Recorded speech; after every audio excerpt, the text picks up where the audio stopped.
Podcast City Network. The Everett Lee Show. Welcome, everyone, to the Everett Lee Show. I'm the Everett Lee. I want to give a shout out to everyone that follows me on social media, Facebook, Everett Lee Show, Twitter, Instagram, YouTube, Everett Lee, and, of course, Podcast City Network, your official host of the Everett Lee Show. I have a great podcast here tonight, here on this Tuesday night on Podbeam live stream. So I want to give a shout out to everyone that's downloaded the Podbeam app and download it on your mobile device. And you're tuning in, you can interact, or if you're on a PC, laptop, whatever you like, you can listen to the show. But you get that app, you'll be able to jump in, ask questions, and interact with my guest tonight and my co-host. So let's get things rolling. Joining me from the Deathmatch Wrestle podcast is none other than Mr. David C. Russell.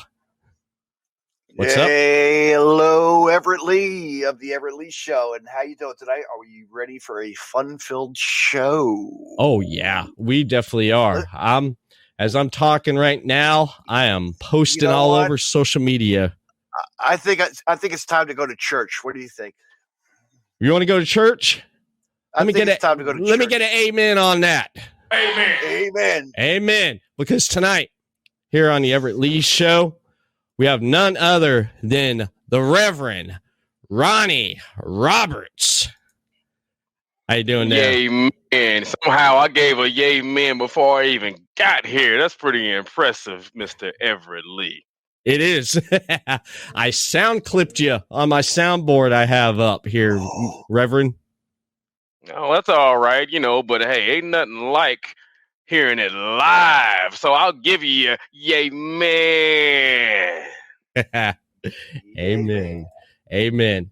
And Reverend, I want to address the elephant in the room about when you were on Deathmatch Wrestle podcast last week about me not being on there. I'll tell you why I was not on there. I heard why. You did. What did you hear through the grapevine? But what I heard was that you were taking a nap. And nothing worse than the preacher being up preaching the good word and it looks out and somebody is asleep in the congregation.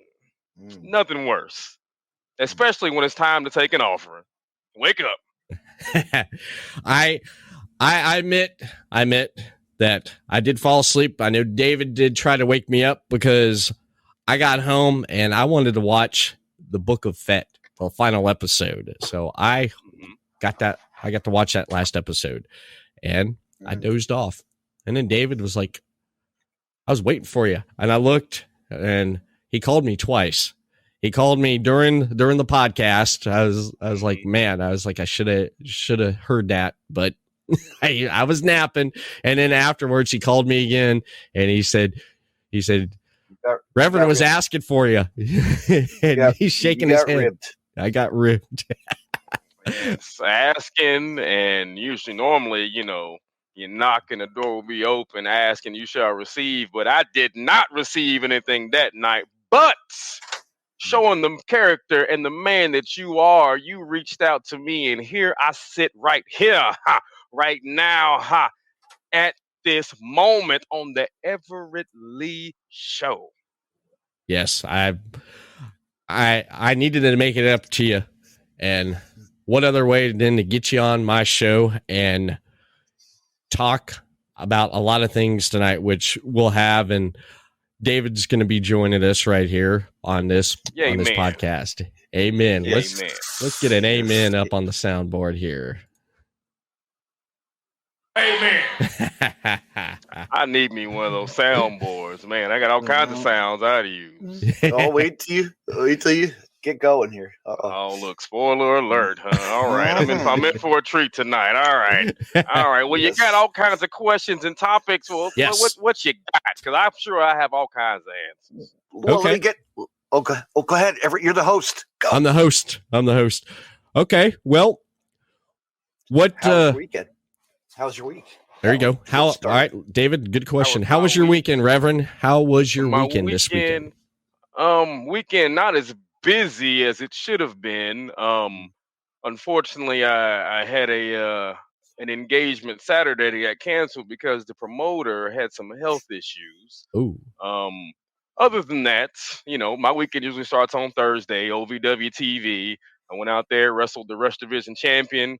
I was having my way with him until he kind of kicked me low. Referee didn't see it. It is what it is. I'd love to be angry with him, but you got to do what you got to do to get to the pay window to get that winner's purse. So I understand, but I owe him.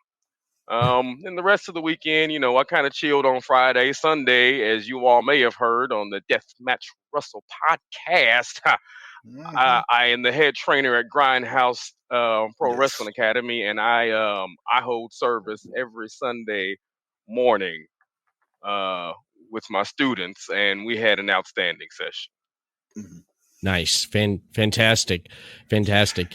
That's Ronnie, I wanted to tell you, did you see what I sent you? I sent you a Billy Starks on a Sam Roberts podcast. I did see that. I've seen it all over the place on social media. Actually, I'm super proud of that kid. I've had some. I got to teach and train her just a little bit. I didn't have her from the beginning. I just kind of felt like I just helped her. Helped her just add some more layers. I'll never take credit for her work. She works her tail off. Big shout out to the Big Starks brand. I almost put that T-shirt on. Actually, I got this big hoodie on. But yeah, I am going to take a listen to that once I get the chance for sure. I'm very interested in what she has to say and what old Sam Roberts has to say. Yeah. Sam Roberts. I used to listen to him a lot back when I followed WWE heavily. I used to work graveyard shift at Sam's Club, and I used to overnights put the headphones on and listen to some podcasts while I did my work. And he was one of the podcasts I'd listen to through the night there. And I just loved the interviews. He'd have people come on and stuff. And I'm just like really amazed that he got Billy Stark on there, because she is all over the place. And she this past weekend, me and David got to see her wrestle at, what was it? Was it Game Changer Wrestling? Because I've watched so much wrestling. Game Changer and JCW, and they had a weekend down where I am at the shore. Casino. Yeah. It was this weekend. I'll tell you, Reverend, I watched so much wrestling this weekend. I tapped out because it was so much. There was so much going on. I watched Friday Freelance Underground on IWTV. Me and David hooked up here, and we watched that together, and we enjoyed that. They put on a heck of a show there. They had a pretty good house. It was I think it was Craig Mitchell, and a whole bunch of other people as well that were okay. I know those guys usually put on a good show. There's so much good wrestling out there. There's some bad too. But so much good wrestling out there. It is a fantastic time to be a wrestling fan and a fantastic time to be a wrestler. Yeah, it is. It definitely is. And then Saturday, I watched Black Label Pro out of Indiana there. Those guys, man, this is the first time I've actually watched Black Label Pro. I've seen them on social media. I've seen them on Facebook. I've seen them all over the place on social media, but I've never actually really watched their programming until Saturday evening. I sat down and I watched them, and it was great. They had some talent from AEW on there. They had Sky Blue. She wrestled against Anthony Green. That was a pretty good match there. It was just how they worked in the ring. They worked really well together, and they didn't do nothing too crazy, and they told a pretty good story in the ring. And that's what it's all about. It is just a good story. Good. They were good dance partners. They were. They gelled together really well, which I loved. And last night I showed Everett and I were watching we watched Haley J. Yes. Hollywood Haley J. My kid. That's my kid. Yes. I can claim her fully. Man, Might help some of the haters out there who be on her backside. Yes, it is me. Yes. I created that monster. she did good going up against Ruby Soho, man. I'll tell you what, that girl can sell. And her timing and her footing was exact because the match flowed so good into each move that was happening because she's good, man. I like to see some more out of her. I like to see her come back to AEW and do some more AEW elevation and dark matches because she has the talent, man. She does. You did great. You did amazing with her. You did. Well, thank you. I appreciate it, but that's why she's works hard at OVW. That's why she works at OVW.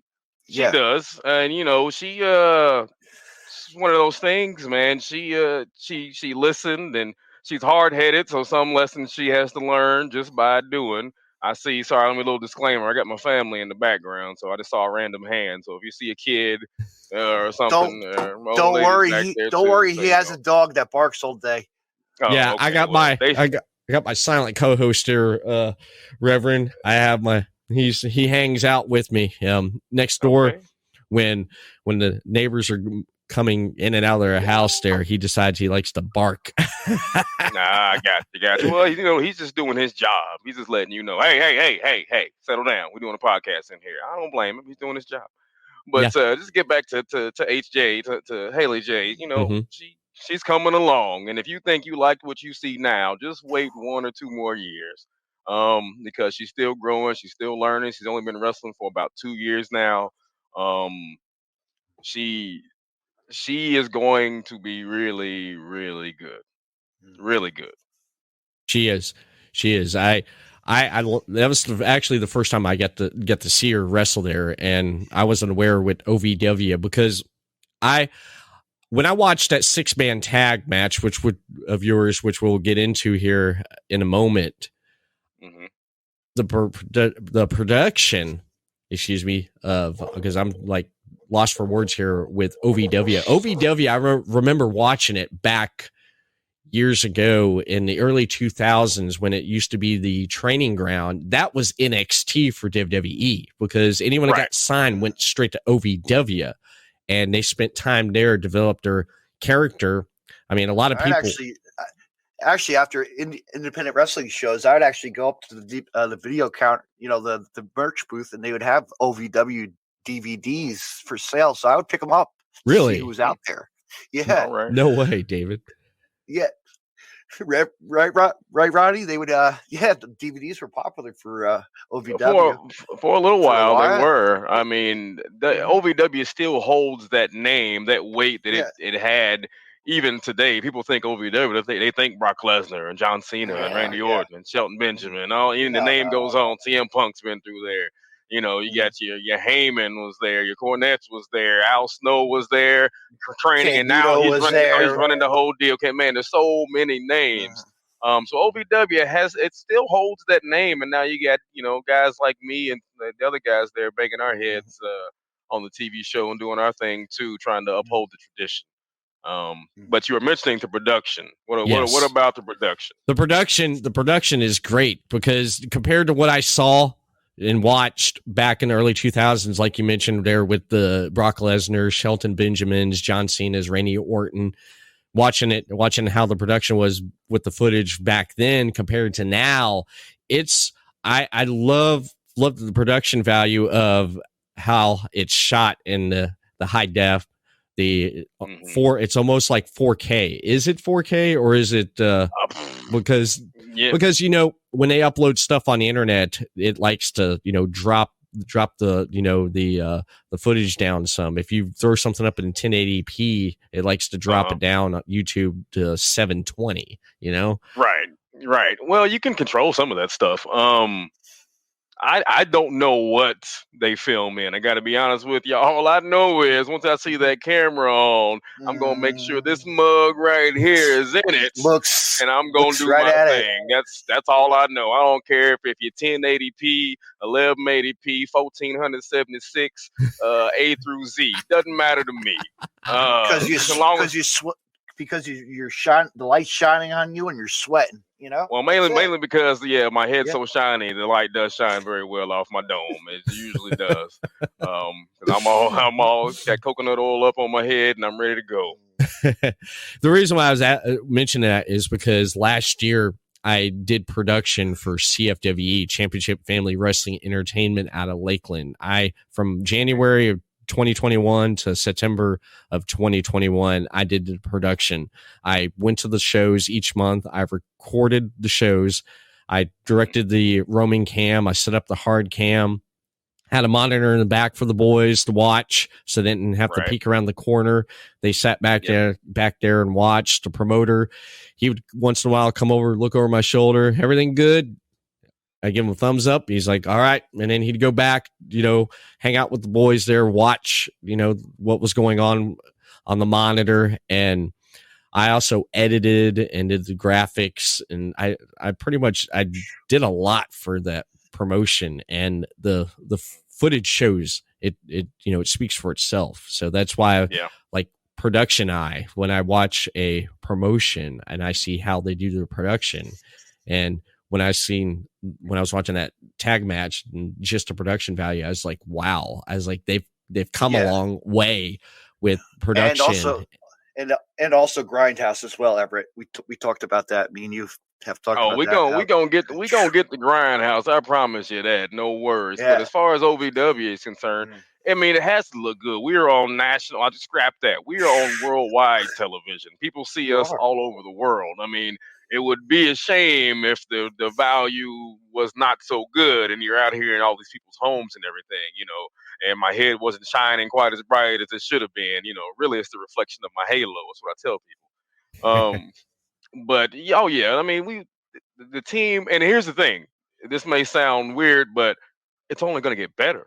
Mm-hmm. It's only going to get better. We all have work to do to step our games up even more. And I think at our core, from the roster to productions to everybody, we feel like we deserve a spot when you start talking about Impact and Ring of Honor, or formerly Ring of Honor. I can never tell day to day if they're still around or not. We are trying to get up in that spot because I think people put us in the little brother category. Even though OVW has all that tradition, they still want a little brother, little cousin us, like they're the big brother kind of thing. Or that other promotion, NWA. NWA, that's what I'm saying. I don't feel like we get put in that same light. Even though some of our talent is from top to bottom, and I like to put myself in there too. Some of our talent is excellent. As far as some kind of interview segment, talk segment, I'll put mine up against anybody. Step in the ring with me with a microphone 1-on-1 and see what happens. You got guys who look the part, who sound the part, who wrestle the part. With so much talent, so we're on the come up at OVW. So get ready, be ready, because we on the come up, and it's only gonna get better. Yeah, it does. It looks like the production wise and the talent wise and the wrestling and the commentary is right up there, man. That's what amazes me about it, because I said to myself, I knew OVW was around though, but I didn't know that you had a taped show like that. And it's not taped, it is live. Oh, it's live. We are the only place other than the WWE that you can get live TV. Ain't no tape, baby. Ain't no nets. Okay. we don't work with nets, baby. Okay, because I'm pretty honestly, I'm going to be upfront. I'm being upfront with you. I'm clueless on with taped or live, but that's good. I mean, you're live. Where can people see OVW? You're talking about live. Where can I watch it live? It's on different channels in different markets. So I would say check your local listings for the most part. But one constant you can find this is on Fight TV. Fight TV, we're live every Thursday everywhere. I watch that a lot. Where I live, the show comes on Saturdays and Sundays. In other places, it comes on Wednesdays. In other places, Friday. I see it comes on. There's so many different times in different places. But Fight TV is the constant. And in the Louisville area, if you're listening, I believe it's, Channel 21. It's on live Thursdays as well. Tell you what, I miss having those live TV shows like our local wrestling back in the 90s did that all the time. Yeah. Like local promotions. Yeah. I know what you're talking about, David. Like you go on local access cable, man, and it have like the local wrestling and stuff. That I missed that. I miss seeing that stuff right there growing up, because you see some great stuff on there, and you'd see some talent that you'd see on TV, show up, and you're like, whoa, they're on this, man, and it makes you want to watch. Makes you want to watch. Exactly. Yep, I'm with you, man. David mentioned Grindhouse. That's Grindhouse. I wrestle and work I work for OVW, but I teach and train, and promote and book and do all the stuff at Grindhouse Pro Wrestling. And maybe we're looking into maybe one of those little TV spots you were talking about. I don't know if public access is still a thing, actually, to keep it real with you. But I know enough people might be able to pull a few strings for Grindhouse. I'm not after national exposure, but that local show you're talking about, I'm working on some things to get Grindhouse local as well, because we got some. I mean, you see Hollywood Haley J, and we've got some other talent that we have trained that are gonna make an impact here in a few years. International talent, even tag teams that are killing it, doing pretty good, and we're proud. We're proud of what they did, because they're always on a podcast, and we're helping them get their names out there. That's it, good. And I appreciate you, David. And more. If my guys can do nothing else, they can talk. And more, and more to come. And more to come. And more to come. Absolutely. Let's keep them coming, because I like the business. Yeah, we love the business. We love wrestling. We love the talent. We love seeing a good story. Good versus evil, and you want to see the underdog come out on top. Great stories, some moments, because there's a lot of moments in wrestling. There's a lot of moments because Ron, let me tell you this. Everett used to go to wrestling in Florida, where he is in Daytona all the time. He's in Daytona. NXT used to come in there quite a bit back in 2014, 2015, and 2014, I believe it was. I get to see at their house show, because they had a lot of talent that did the house shows that are now on the main roster. And two people in particular I met just starting out in NXT was Becky Lynch and Alexa Bliss. I got to meet them. I got to meet Alexa Bliss twice. I got to meet actually Becky twice. And I did a meet and greet before the show. And I went up there and took a picture of Becky, and I said, thank you. And I was like, you guys are amazing. And she was like so humble about it. She was like, really like, thank you, for coming and supporting us. And that, that's all it's about, man. And it's neat seeing how much where she's at now. And then remember back in 2014, it's like, I remember going to house shows, seeing you, and look where you're at now, man. Yeah. and also, Everett, don't forget the manager, Mr. Jimmy Hart as well. Jimmy Hart, yes. Yeah, I knew you were going to bring that up sometime during this podcast, David. The Mouth of the South, Jimmy Hart, Reverend, used to have a place here around the beach side. Jimmy Hart Hall of Fame Bar and Grill. And I heard of that. Yeah. Mm-hmm. I got to meet the Mouth of the South. Got to pick his brain a little bit on some stuff that had questions that lingered in my head for years, and finally got to sit down and talk with him. And during going up there watching pay-per-views and just going up there just to listen to him talk and tell stories about the business, it was great. And also his partner, JJ McGuire. Go ahead, Everett. Ooh. Oh yeah, JJ McGuire. I knew, David, you were going to bring this up, man, because I had a feeling you were going to bring this up. Hurricane JJ McGuire, he did a lot. He collaborated with Jimmy Hart on a lot of the WWF, WCW things. Oh, yes. Okay. I knew the name. I was like, why do I know the name? Yes, I know what you're talking about now. Absolutely. Yes. Yeah.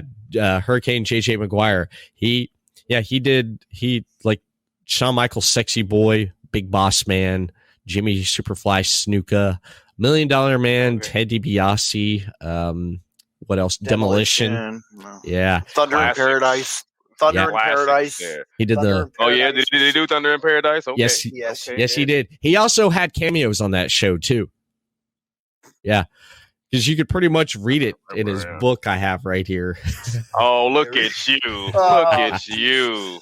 Look at John. I'll tell you what, John Cosper is everywhere. Yes. He is. John Cosper is everywhere. That man's got his finger in everything wrestling. Yes. Yes, he does. Yes. he Chris, does. yes. Look. We got 2 books Everett, there. You need to get this. You got to get this one next. I seen that on there his you go. website, man. I was on eatsleepwrestle.com because you can get this on eatsleepwrestle.com. My Life in Heaventown by JJ McGuire and John Cosper. But when you I do have that. I do have one of the. you get a signed memoir copy. I also have the memoir of the Madman Pondo. Yeah. Mhm. Yeah. Yeah. Do you like JJ McGuire was in Kentucky for a while. He Yeah. he was in Southern Kentucky. I'm trying to think of what promotion. He was doing a lot of stuff with the promotion in Southern Kentucky it was a couple years ago, but I remember he was there. I never did get a chance to meet him or anything, but I would see him on social media and things that promoting him. Well, Yeah.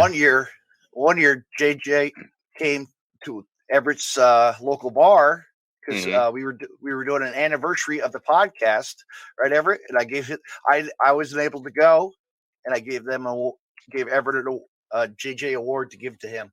It was really cool. Yep. For Podcast City Network, we had our first year anniversary, and he sent in a congratulations certificate for 1 year for January 26, 2019. And JJ signed it and David signed it. And I'm looking at it. JJ was playing tunes too. I was mad, you know? Oh yeah. Yeah. We had this band that was playing there called I can't believe I'm forgetting the name of it. They were great. That's a terrible name of a band. Yes.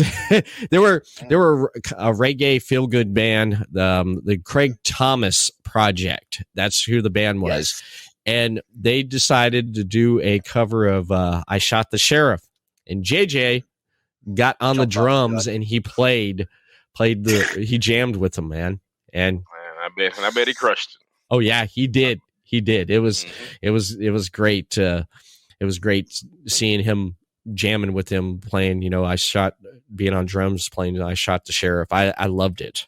I thought it was great. And he did his own set list there too. He played his themes and he did a lot of the songs from the Wrestling Boot Band CD. I don't know if you remember that. The one he did with Hulk Hogan, the Wrestling Boot Band. Oh, heard of it. I don't think I ever really sit and listen to it, but I know what you're speaking of now. Yeah. He did a lot of the songs on there, and he did the Thunder in Paradise song. He did that. Okay. And what made you want to do your theme for your entrance? Yeah. Right, what inspired your theme there, Ronnie? Well, it's pretty self-explanatory. Did you all hear it? Yes, I heard it. I mean, it's straight from the church. It doesn't get much better than to be completely honest with you. Yeah. I did not pick that music. I didn't even know I was coming out to that theme until I don't know. It was like I had my 5th match ever at OVW, and I came out and actually stopped and I listened and I was like, oh, I like that, huh? And I went to the ring and did my thing. Had no idea what I was coming out to, because I think the first few times I had a microphone in my hand, so I was too busy running my yap to pay attention to what my music was. It's one of those things that when you go from obviously you have to use non-copyrighted music. Yes. On TV, and I would always come out to Jesus Walks by Kanye West when I wrestled on the Indies. And so I didn't really pay attention to what I was coming out to, but somebody had a good ear because they chose it, and I think it's excellent. Now it's one of my favorite songs ever that I've come out to. I really it encapsulates what I do and who I am, I think. Yes. Yeah. Go ahead, Eric. I was gonna say talking about theme music. Your whole character. What also inspires, because watching you work in the ring, when I seen your work in the ring, your footing and how you move and your punch and stuff, I love that because it reminds me of some of the talent that I watched growing up. And who do you pull from for inspiration for like your ring work in the ring? Who do you model yourself after? Great question, my friend. I have a group of guys. I can't. People ask me, "Who's your favorite wrestler of all time?" Yeah, I don't have. I can't. I can rarely pick one of anything. I got Tully Blanchard. Yes, Big Tully Blanchard fan. Big Ravishing Rick Rude fan. Yes. Big Rick Martel fan. Whether you're talking babyface Rick Martel in AWA or Rick the Model Martel, which was one of my favorites in WWE. And then you got to sprinkle a little bit of the Macho Man in there. There's certain things that Macho did. His footwork. I'm glad you said that. People don't pay attention to footwork, and it's one of the things as far as training goes. I am huge on footwork. And you were talking about Haley J's and all that. I'm a stickler, and because watching guys like Macho Man, his footwork was so crisp and so he was almost like a cat when he was in the ring. The way he moved around.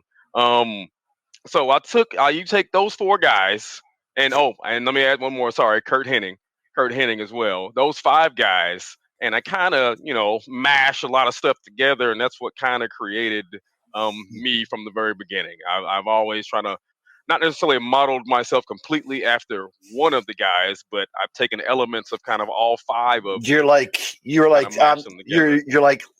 I'm gonna give this a try for the first time. Let's see how it goes with the crowd. Like, no, it's not even that. Yeah. It's like when it comes to the moves and the movements, it really has nothing to do with the crowd. You can, my little brother and sister will take a lot of credit for it because just growing up, I did everything to them. They'll tell you, they'll take all the credit in the world. He hit us with everything, whether we wanted it or not. I was bigger than they were. They couldn't do anything about it. and as long as I didn't hurt them and they didn't cry, my mama wasn't going to say a word. So, so it's just something. I was an athlete growing up. So not even growing up, even before I started wrestling, I played a little semi-pro football up in Canada. So I guess you can take my athletic background with the combination of I'm an old school wrestling guy. You mentioned some of the guys you grew up watching resemble that. Well, that's all I watch today. Believe it or not, I ain't watched WWE in like 2 years. I haven't, I go rewound the tape. I watch a lot of 80s wrestling. I watch some 70s. I even, being a teacher, I even dipped back into the golden era when it first started in the 50s and 60s to show some of my kids the progression. The Bruno Sammartino era. Bruno Sammartino was that was 70s and 80s. I'm talking about Gorgeous George, David. All those, those guys dipping into the 60s and early 70s, and you'd be surprised what you find watching some of that old stuff. And I'm a big believer in what is old can become new again very quickly. And I just sprinkle a little bit of Rev dust on it. And so that's to answer your question. Yeah, those five guys, kind of an amalgamation. And that's where my style comes from.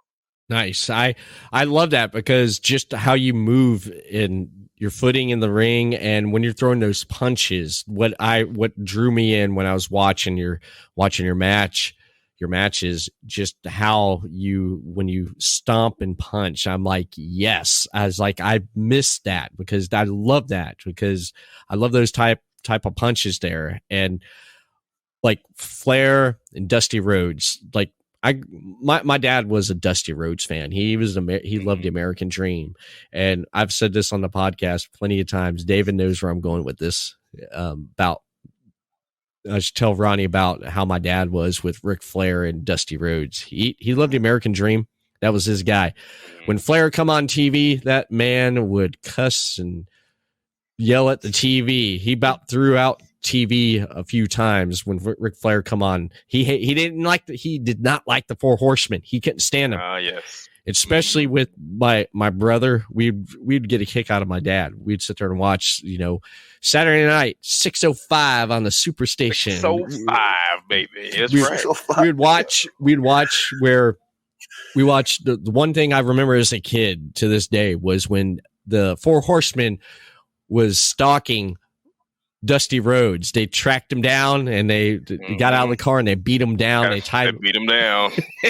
And Tully comes over with the crutch because he cut that promo. I love that. I laugh every time Tully comes out, with that crutch and he's hitting him, in the gut and stuff. And Dusty sitting there just, selling like no tomorrow.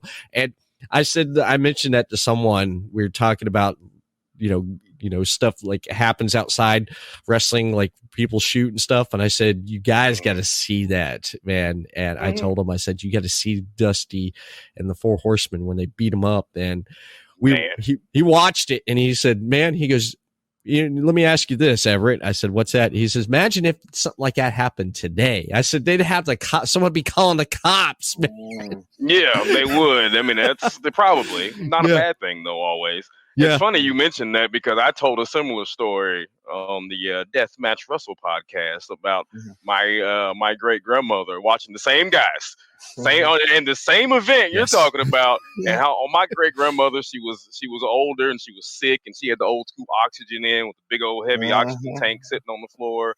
And she was fine, and then Dusty come out and Flair, and she get mad. She'd sit up and she'd reach down, take her house shoe off, and throw it at the TV. And that Ric Flair's dirty.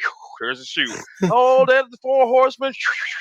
Somebody get in there and help Dusty, and then I'm sitting on the floor by the couch making a mistake, and the hand would just come up and I'm like, and I'm, so I learned a few lessons, watching wrestling with my great grandmother. You can't sit too close when the Horseman and Dusty. Or she'd be giving you the Avant Claw, Man, she would rip that oxygen out of her nose, and talk about that right there. That's when people talk about wrestling. That's the memories and that's the feeling I get. Those same moments you're talking about. That's if someone said encapsulate pro wrestling for me, that's it. Yes, that's that feeling in those moments. Sitting there watching the first, also sitting there watching your first match live, as a person, I don't remember watching my first match live. I've been told that I was taken to many wrestling shows as a youth. My wrestling. Right. It's been in my family's blood since, like I said, my great grandmother at least, and I have memories of my grandmother who she was kind of a more timid, shy, and she would just get mad. She'd have to walk away. She's like, I can't keep watching it. She would leave. My mother would tell me stories that she said she would go to wrestling shows, start out in the nosebleed seat, somehow before the show's over with, she's right there ringside missing a shoe because she's throwing it at somebody. And then there's me, who apparently she took me to all kinds of stuff when I was young. My first one I remember, I vaguely remember some ICW stuff in Lexington, but that's more of a blurry memory. The one I really remember is when the WWF came to town and Papa Shango. Papa Shango was coming and he stepped up on the ring. There was a guy, enhancement talent in the ring, and he did something with his hands and the guy's boot caught on fire. And I was like, whoa. From that moment on, I was afraid of Papa Shango. I wanted nothing to do with Papa Shango. I was like, this man, he made me believe. Let's put it that way. Right. And now, I can only imagine my kids, when they get older. And I really hope that they don't want to wrestle because I got some girls, but. I get the feeling that I'm going to have to. Everett has that situation too. I have a daughter. She turns 5. She turns 5 this weekend. She'll turn 5. Okay. And we asked her what she wanted to do, what she wanted to try. We wanted to get her in gymnastics, and she told us, I want to do karate. And then my wife looked at me. She's like, she wants to do karate. I'm like, well, let's get her into it. And she's like, I didn't expect that. I said, I know where she got that from. And my wife said, where did she get that from? And I said, remember when I was watching Cobra Kai season 4 there towards the end when they had the All Valley tournament and all of a sudden the girls are out there. She had her door open and she was playing and she heard me in there getting all excited watching it and stuff. She comes in and she sits down right next to me and watches it. And she was just taken in by it. And she wants to do karate. So there you go. She's been doing it for about a couple weeks now. And she's really, really getting better. She's really listening and doing stuff. And one thing I was working with her and my wife was this weekend was getting her kicks up. Her, having her kicks are low, working on high kicks, and her sensei told us what to do, what to work with her on, and we do it during the week. And she goes about twice a week, and she loves it. She definitely loves it, and she saves all that energy she has for karate. When she gets in there, right. she just loves it, man. And That's awesome. That's awesome. Well, you can tell her from the Reverend, happy early birthday whenever you get All to right. it. My youngest is also 5, so I understand. I those 5-year-old girls are something else. Yeah. They are something else. They are. They're mine's a pistol. And the one thing I don't have to worry about is she sticks with this as she gets older. If anything happens, can I vanish? She can I vanish? Much. Can you vanish? I'm gonna. Yeah, I'm gonna vanish. Okay. You gotta go. You gotta go potty. You gotta go potty. All right. He's gone. Oh, that one.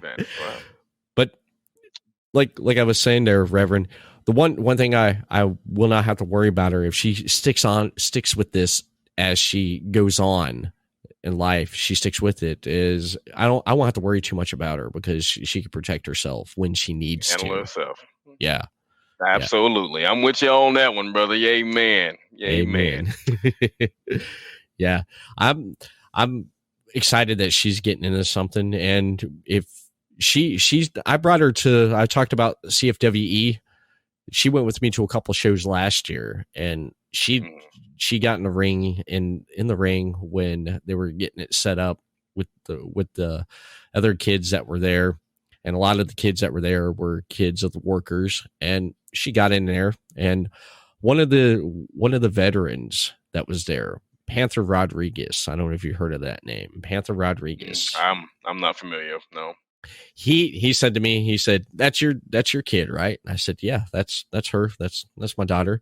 And he said, look how she's running the ropes there. And I was watching, and he goes, she's natural. And I looked and I was like, so what are you saying, Panther? And he's like, well, you never. I'm like, I know what you're saying. I know what you're getting at, man. I said, I'll tell you what, if she ever wanted to do it, try it. I'd support her 100%, be a supporter. Anything she wants to do in life, I'll support her 100%. She wants to try this. She wants to do this. I'll, support her 100% and keep her in mind. It's like you try something, put 100% into it because I'll support you 100%, man. There you go. I feel the same way. If my girls do want to do it, there's going to be dad teaching them. It's the same with, you talk about Haley J. That's what happened with Haley J. When she decided that she wanted to wrestle, she had to come see me. I wasn't going to have anybody else do it. Her mom's a wrestler. Yes.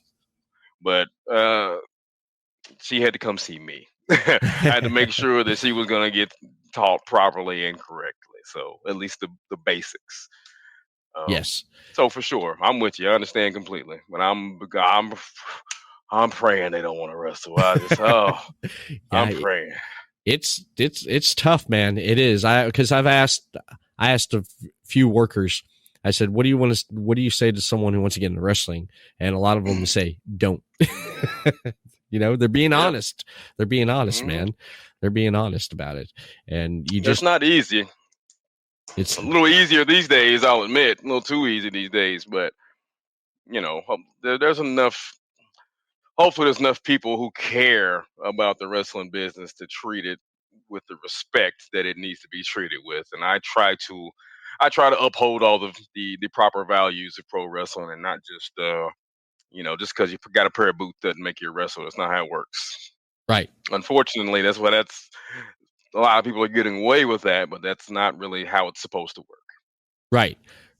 One of the things when we were talking about OVW and even Grindhouse. Now, someone comes in and they want to get in the ring. They want to learn the business. They want to be a wrestler. What do you tell them, and what do you look for out of someone that comes in to the promotion and says they want to do this? What's one of the things? Well, I don't. Oh, David's back and he's gone again, just like that. What I tell them, I often will ask them that question. My first question, not even often, my first question is always, why? Why do you want to do this? Because I gotta know. I gotta know what their motivation is. And depending on that answer, I can almost tell you whether or not they're gonna survive and make it or not. um when you have a heartfelt conviction about something, like, a lot of people remind me of me. It's like, oh man, my whole life I've always wanted to do this. I've just had this dream. And you can tell when somebody's sincere and that's something that they've had in their heart, and I'm all for that. And I'm like, yes, I got somebody who's going to work and get it. And then you have some who answer like, well, it's just, I thought it'd be something cool to do. Most of the cool to do people don't make it, because once you get into it, you realize that the actual learning and doing it right is not so cool. It is work. It is work for sure. I look for body language. People can say anything. Body language speaks volumes, and I am very good at reading body language. And a lot of people who come see me off top, I know just with their body language. Either it's okay. Some of them are just nervous. You can tell. Some are just nervous. Some for some reason they look at me. They're like, "Oh man, this is Reverend Ronnie Roberts." They're nervous to talk to me. I don't know why. I try to, put that stuff at ease. I do what I do. I'm pretty good at what I do, but I'm nobody to be nervous about. Right. And then some, like I said, their body language, their words sound good, but their body language tells me that their words don't match up with what they actually feel. So I guess number one is body language. Two is their words. When your words and your body language match up, then I know that we could probably got something. I can probably help you be successful and get you to that first step of where you need to go.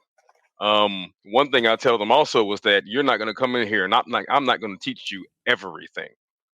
I'm going to build a foundation and build a little bit on top of that foundation, but then it takes experience and other people to help you decorate the house how you want it.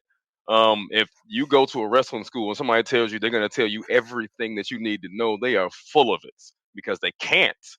You can't do that. Words don't teach, experience does. You must get out and go do things. And there's certain lessons that you can only learn is when you get in front of those people, which is also why it helps here at Grindhouse, is because we have a show that is attached to our training program. So we train you up, then we put you out in front of people so you can go make some of those mistakes before you go out. And, because we're also trying to teach you this is wrestling business. It's not wrestling fun. Don't mean you can't have fun.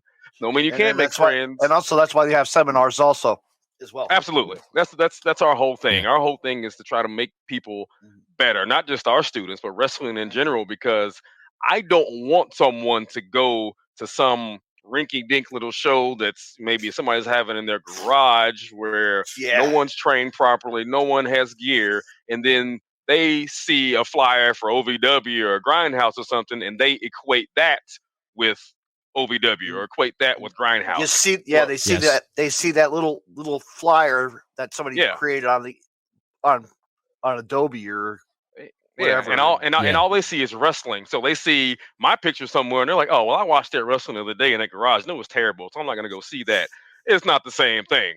But unfortunately, that's not how people think. So my goal is, at least I can't affect the whole world, but I can affect the area that I'm in Jeffersonville and Indiana and Louisville, Kentucky, and that surrounding area. I can be an agent of change to put the wrestling business in a better spot than it is. Yes. And that's our mission. My partner, Too Tough Tony, you all might have heard of him. I'm sure Deathmatch Russell has. I need to get, we need to get him on the podcast. I need to get him on soon. I'm sure we can get Tony in there. Tony and I, we're all about the community and trying to make things better for the kids and the community in general, but also the wrestling community. Yes. And when you combine what we're doing, I can tell, the good word always says, you can tell the type of tree it is by the fruits. We're doing good things, and a lot of good things are happening for us, which tells Tony and I that our heart's in the right place and we're doing the right thing. You have a bunch of good people right now that you're working with, and that's a good thing. We do, and it's our job just to help mold them and send them on the right path and teach them the things they need to know so they can continue on and keep learning. Ronnie, let me ask you this: what's the youngest student right now that you have? The youngest. And I want to follow up talking about student because I got someone in the chat here on Podbeam that mentioned something.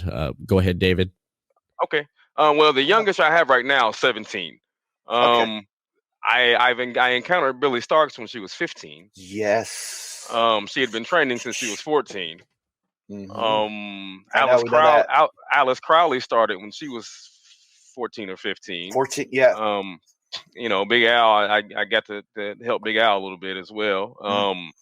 So right now 17. He's a high school kid, plays basketball, super athletic, good, really good kid, and I think he's gonna Eli Cruz, you may hear that name here in the future. He's gonna be all right one of these days. I tell him all the time though, if this was a few years ago, I'll be unstretched you every day, boy.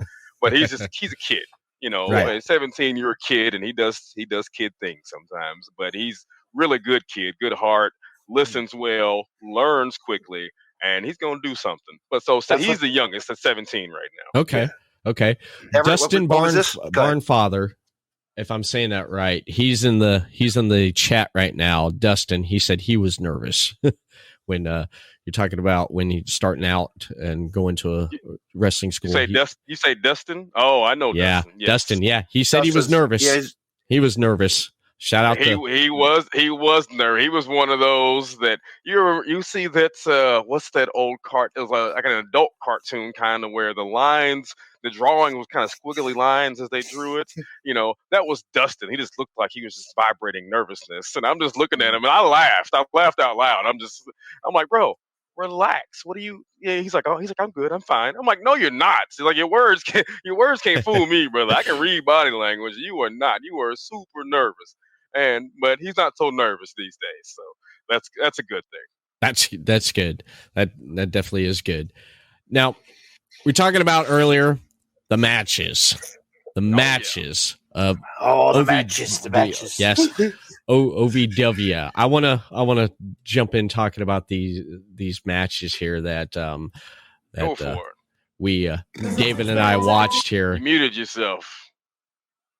Yes, I did. I had to because I got the video up right now.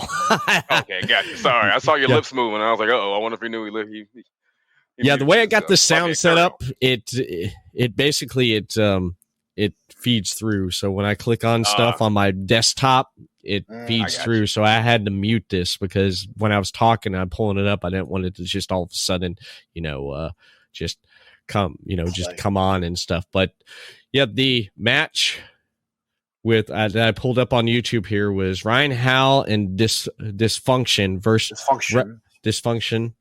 Did I say that right? Yes. Versus Thank God Reverend, they changed their name. They used to be something that I don't even remember because it was too difficult to pronounce. Versus Reverend Ronnie Roberts, Dustin Jackson, Fanny Pack Party.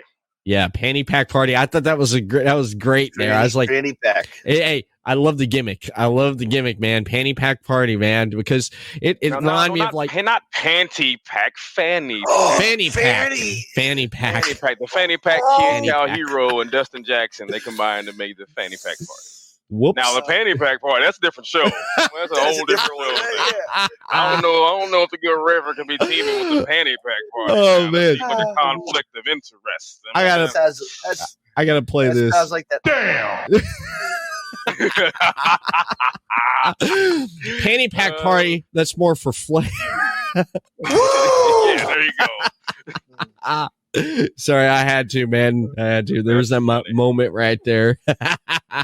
That's good stuff. Take a quick break, and when we come back, we'll dive more into the conversation right here. But first, there's a couple things I do want to mention. Keep up with the latest shows and content from Podcast City Network over on podcastcity.net.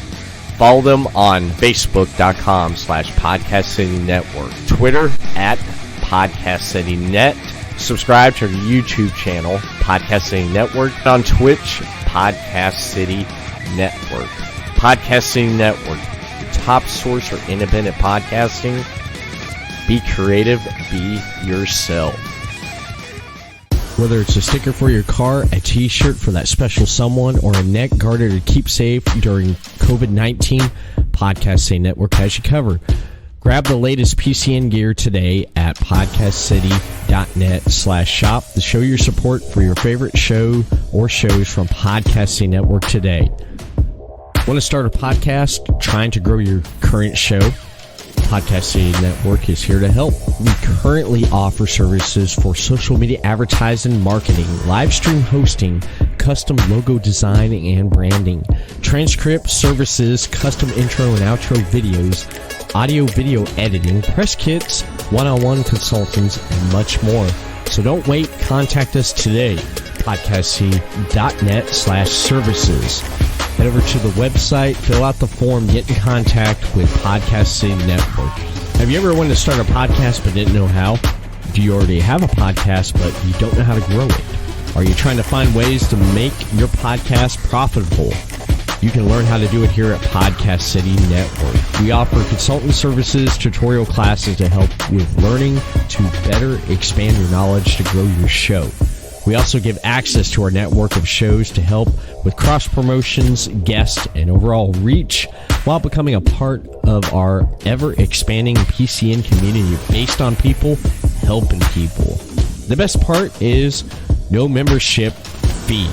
So what are you waiting for? Fill out the contact form below right here over on podcastcity.net/join now and sign up today. Podcast City Network, your top source for independent podcasting. Be creative, be yourself. You're listening to The Everett Lee Show.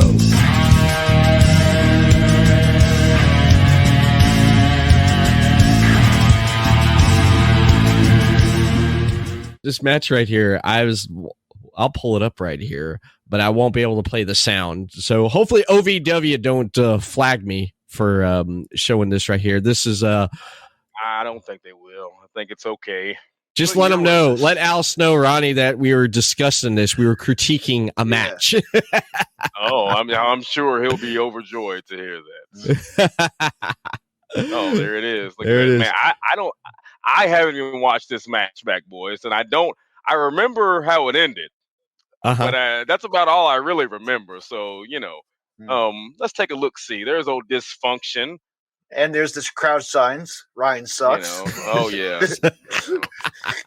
They got that. Yeah. You got Brendan Espinosa there in the front and the Iron Bear, Tom Coffey in the back. I've known Tom Coffey for over a decade.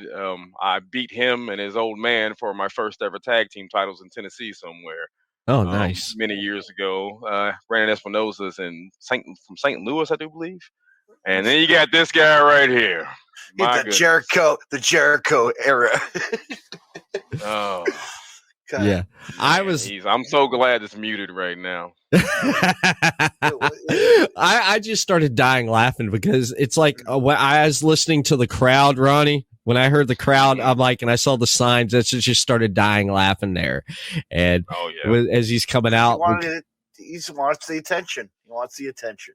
Yeah, he's a rock star now. He's something. I got a lot of words for Ryan Howe. He's working the crowd. That's what I loved about this, man. They're booing him, and he's working the crowd, man. It's like he's doing his part, man. He's working the crowd. But I just love the reaction in the back there, just standing there like, really? We got a tag with him tonight? Yeah. They say it tells you a lot. When your partners look at you that way, it tells you a lot about a person. Stand over here. Guys. Okay, stand over here. They're like, what? This was at the time I was feuding with Mr. Ryan Howe, and I was going after that title that's around his waist. Okay. And also the Fanny Pack Party, and I do believe Dysfunction here. We're having some issues, so it only makes sense to throw us all together and have a nice little fight about it. Yes. I was gonna ask you what was the story behind this right here that drew all of you together here, and so pretty much you were chasing the belt there, correct? Yep, and dysfunction chasing those titles there that the you can't say belts. Talking about if Al Snow's listening, no, you can't. Or nor Doug Basham, they'll never say belts. It's a title, a championship, one of the two. Yes, a title, because a belt is where you wear to keep your pants up. A title, absolutely. You can get a belt anywhere. You got to win a title. Yes, Yeah. yes. But a fanny pack can hold your pants up though. Too. A fanny pack. Well, I guess if you loop it through the loops, I guess it could. Yeah. I love Cal Hero. He's fantastic. Look at him. Those guys are funny. But basically, yeah, you had a couple tag teams that had some issues. You got Rev Serious. Look at him. Oh man, Serious. But normally I'm all smiles when I come out. I mean business tonight. And Ryan and I were having some issues. I have a talk segment called The Good Word, and Mr. Howell liked to come out and interrupt what I was doing. And so I decided I might want to just take his title from him, just to shut up. And I wanted to stop The Rock. That was my whole deal. Let's stop The Rock. Yeah, you man, I was dying laughing here because it's like you cannot wait to get your hands on him, man. You cannot. Oh yeah, it had been building up to this point. We hadn't had any. I think we had one match up to this point, and he screwed me over somehow. And Rev doesn't take it lightly when I don't get the winner's share of the purse. I got a building to build. The building fund. The building's not gonna build itself. I got a congregation to take care of, and I like my pockets lined. And when you take that away from me, I get a little upset. Yeah, this. I mean, I can tell it's like there was something going on here. I didn't know the complete story though, but as soon as the bell rang, as soon as the ref got everyone situated here, you're already ready to go. Your team. Well, if I remember correctly, I got tired of waiting. Yes, you did. It was time for somebody to get some hands or some feet. In this point, that's all right. I ain't have time to mess around. They were taking too long, taking up all the TV time and everything. I had work to do. Yep. Wow.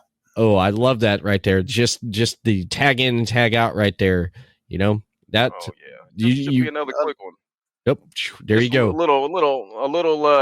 That was those guys were a tag team, and I am very well versed in tag team wrestling. So that was a game plan. Hey, let's tag in and out. Let's get in. Let's whoop up on them. I really wanted to get my hands on Ryan Howell. Are they still wrestling? Those two? Oh yes, they are. Kyle Hero just had shoulder surgery. Okay. Say that 5 times fast. But he'll be back. He'll be back soon enough. His partner tried to defend the OVW tag titles by itself and didn't work out well for him. Maybe we'll have to reach out to them. Yeah, you should. Yeah. Good dudes there. I'm big fans of the Fatty Pack Party. Oh, what a big blow! This guy right here, yeah. Yep, there he goes. Oh, yep, man. There he is, working your head there. Yep. Oh, whoa! Oh, that was close. He ducked out of that. There, you swung at him there, Reverend. And then, come on in. I love that. Yeah, he wanted no peace. He knew I was upset. There's a certain look in your eye, and I think he knew he crossed the line with me. I may be a reverend, and sometimes I am a nice guy, but it don't mean that I won't lay hands on you. That's for sure. Yes, I love that right there. You're holding him. Tag. Get a hit in there. Elbow to the head there. Ooh, well, nice. Cal Hero, he's the '80s personified, boy. He's a young man himself. I'm not even sure if he was alive in the '80s, but he sure does love him. Look at the big drop kick from the big fella. God. But he drop kicked him right to me for some reason. Huh? Yep. Ooh, nice. Ooh, there's what I'm talking about right here. Those jabs and step on that foot. And then just double axe handle to the back. You're working the back. What I noticed, the back and the midsection and the head a lot. Oh, well, I think I was just angry and was just swinging at whatever happens. Happened to be there to keep it real with you. But I do like to pick apart and dissect it. That's absolutely. Last match I had Thursday, as a matter of fact. I knew that my opponent loved to do the frog splash, so I figured I'd beat his ribs up real good. So if he ever hit it, and he did, but he wasn't able to make the cover. So I'm smarter than the average bear, that's for sure. Yeah, because I love like the flow of the tags. Get right there in the ring, in ring position there, just on that side. Just cut that ring off there. Quick tags in and out, and just in and out. Just keep him over there. Oh, he got away. Now he got his tag. Now he got the tag. Now here, whoop, nice drop kick. Sweet drop kick from Dustin Jackson.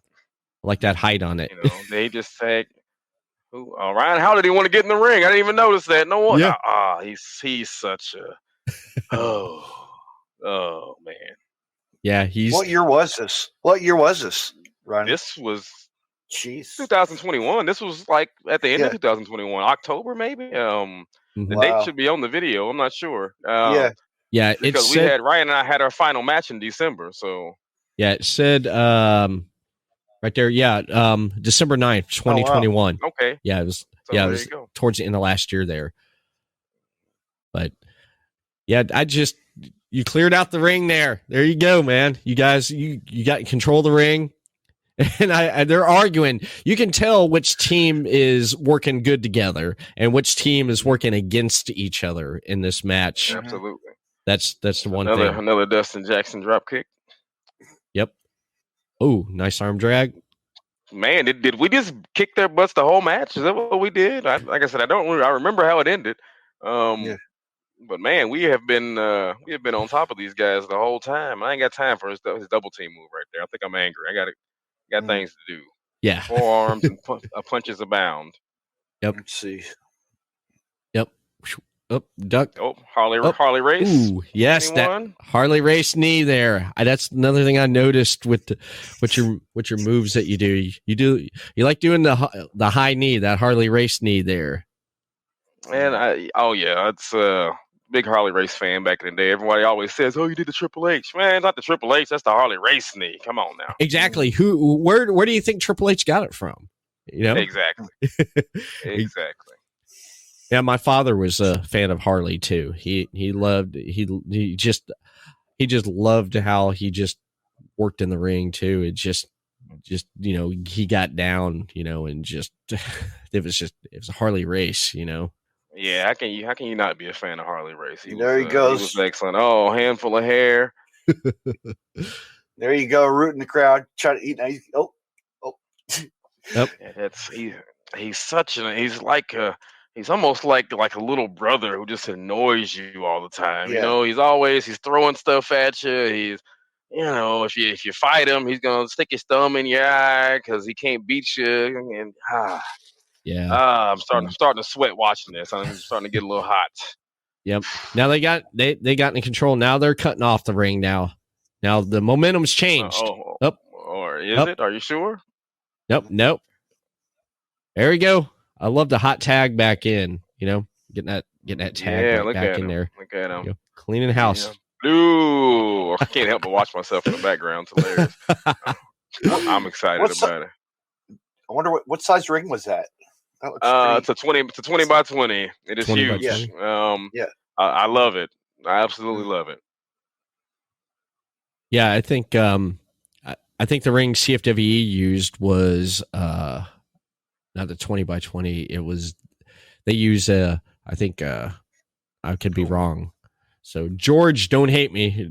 Come at me for this. I think 16. I think they use 16. That sounds about right. Yeah.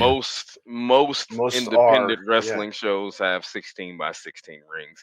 You'll find the occasional 18 or 20 or 6-sided, but most are going to be 16 by 16. At Grindhouse, we use a 16 by 16. Mm-hmm. Yeah, I heard. I think it was AEW and WWE's rings are like I think 20 or 20. WWE is definitely 20. I don't know about AEW. I would assume that they're going to be 20. Mm-hmm. WCW back in the day used 18 by 18. Yeah.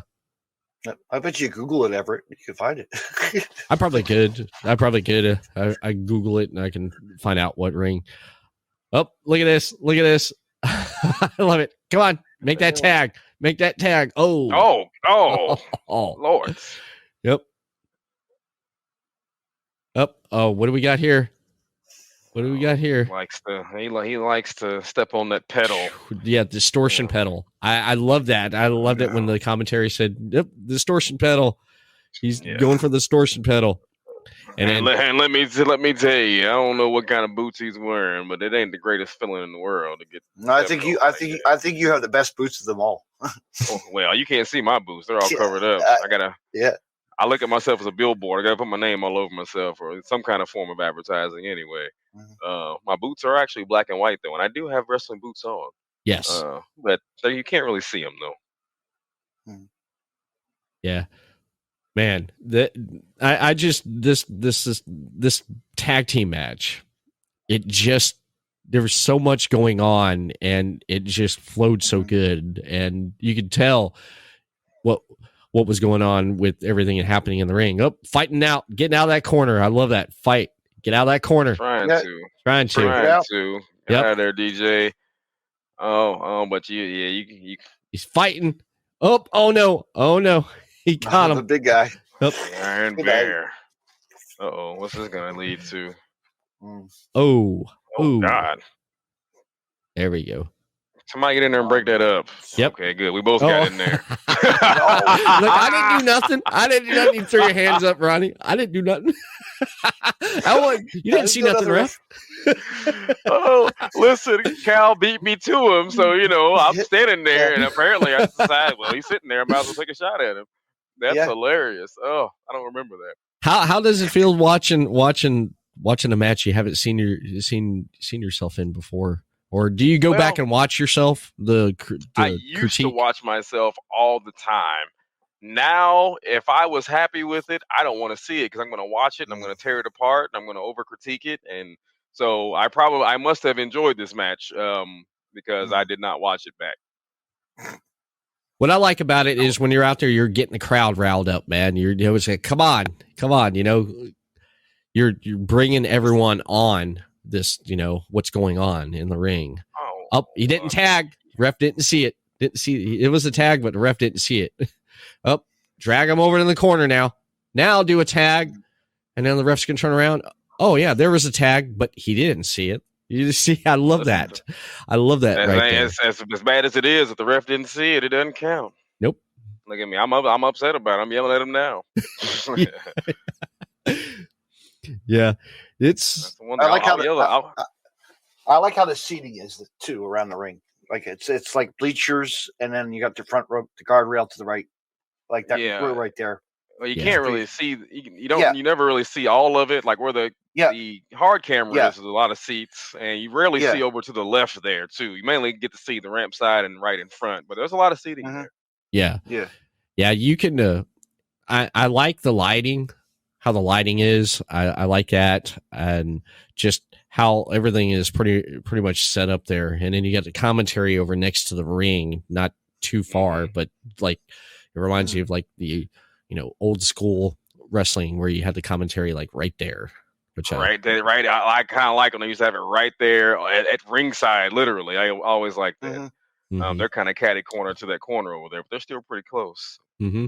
Oh man, he's rocking his jaw right there. Get that big tag, baby. There you go. Let's rock and roll. Cow hero. Yes, sir. Wham. Give it to him. Boom. Turn around, big fella. Yeah. Give it to him. There he goes. Who hit me? Why am I doing? I don't know what happened to me. I'm down. Yeah, what are you doing on the outside? Yeah. Somebody hit me or something. I'm grabbing my head. Yeah. Oh, super kick. Super kick. All right, here comes Espinosa. Another one. Super kick of his own. That's a tag there. Referee saw that. Nobody else saw it though. Yeah. I didn't see it then. I bet Cal didn't see it.